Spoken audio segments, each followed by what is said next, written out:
నాకు తండ్రైనా తల్లైనా మా గంగన్నయ్యే గంగన్నయ్యే గంగన్నయ్యే.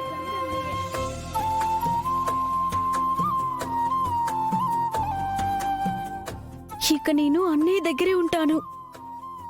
ఆడపిల్లగా అత్తారింటికి వెళ్లిపోవాలని ఎప్పుడూ అనుకోలేదు.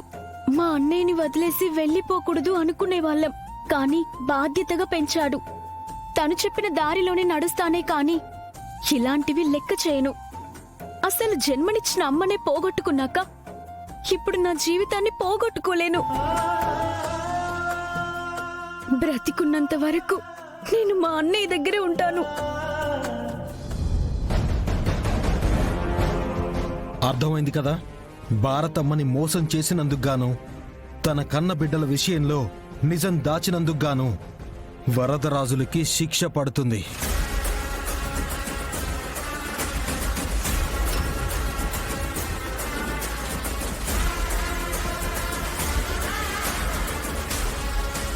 ఎందుకు శిక్షేస్తారు?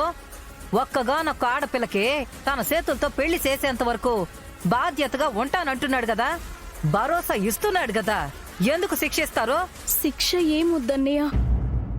పశ్చాత్తాపానికి మించిన శిక్ష ఏముంటుంది? కన్న బిడ్డే నీ దగ్గరికి రాను అంటుందంటే నువ్వు చేసిన పనులు ఎంత బాధ పెట్టుంటాయో అర్థం చేసుకో పెదనాన్న. ఎలా అర్థం చేసుకుంటాడు?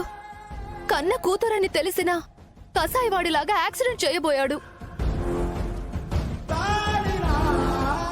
పంచాయతీ పెట్టింది తప్పు చేసిన వాళ్ళని శిక్షించడానికి.